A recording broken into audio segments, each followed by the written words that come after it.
আপনাদের চালাকি আমরা বুঝি।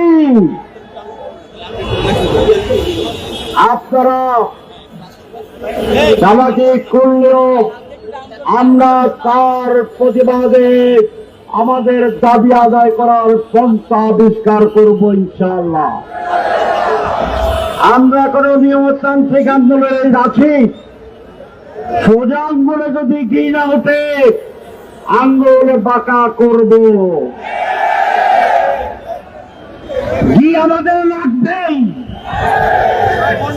2 নম্বর কথা, সময় ক্ষেপণ।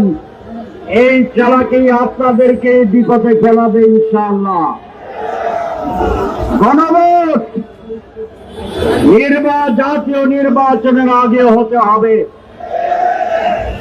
জাতীয় নির্বাচনের তফসিল ঘোষণার পরেও গণভোট করতে আইনি কোনো বাধা নাই।